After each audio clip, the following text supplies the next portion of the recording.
This is the soundproof door. Bagong-bago lang nila. So kung maririnig mo dito,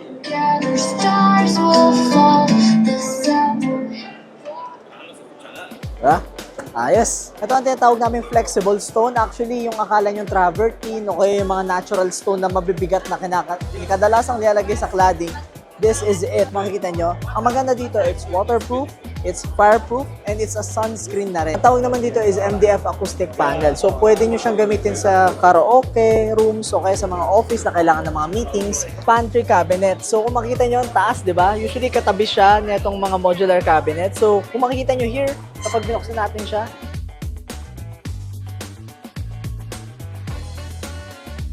and then, yan, ibababa mo na siya dito. So, abot-abot na. Nagsasalita pa mag-isa. So, once you use this one, you can safe keep yung lahat ng mga jewelry nyo or yung mga watches nyo, ang watch winder nila. So, you have here, built-in system na rin, na touchscreen siya. So, once you open it, yan, makikita mo siya.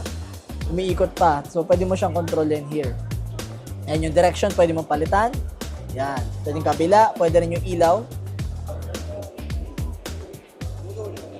Join our Kabahay Community Facebook group to learn more.